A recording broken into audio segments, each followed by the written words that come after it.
Hello, I'm Charlene White. The family of a man shot dead by police in Edgware in 2005 today said he'd been executed and demanded an apology from the Met.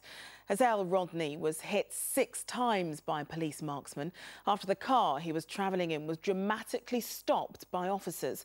The official inquiry into the killing published today found that was unjustified. Our senior correspondent Ronke Phillips has the full story.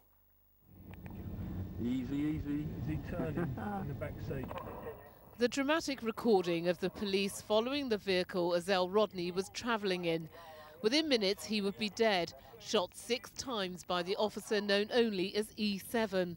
Today's report says there was no lawful justification for firing those fatal shots, and the victim's mother, who welcomed the report's findings, claimed her son had been executed. This report has found that there was no lawful justification for my son's killing by the police. He was fired at 8 times in only 2 seconds, and none of those shots was lawfully discharged by the officer concerned. When I gave evidence to the inquiry on the 4th of September 2012, I said that it seemed to me that Azelle was executed. Azelle Rodney was under surveillance because police believed he and the other men were on their way to rob a gang of Colombian drug dealers. He was killed after the car they were travelling in was brought to a hard stop by the unmarked police cars. E7 opened fire within a second of pulling up alongside them. The officer told the public inquiry he saw Rodney duck down in the back seat as if to get a gun.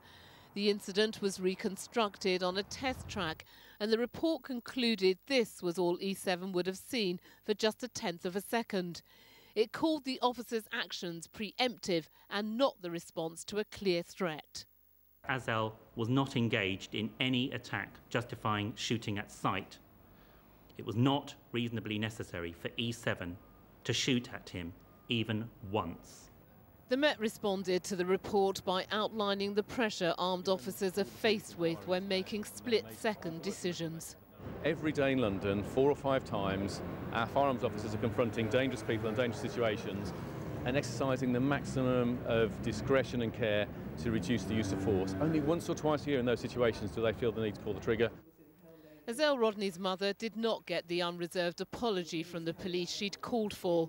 The force said it didn't want to prejudice future legal proceedings. So 8 years on, no one has said sorry for killing her son. So, Ronke, what happens next? Well, the conclusions in this report raise the very real possibility that the officer we call E7 could face criminal proceedings.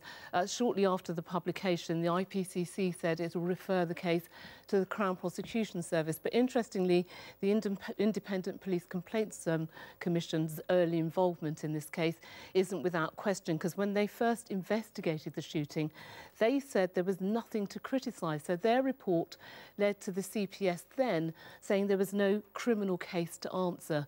On a separate note, and from the Metropolitan Police, they say they've accepted all the recommendations made in this report, which are mainly around the review and learning of firearms incidents, and they say that they have implemented most of those recommendations already. OK, Ronke, thanks very much.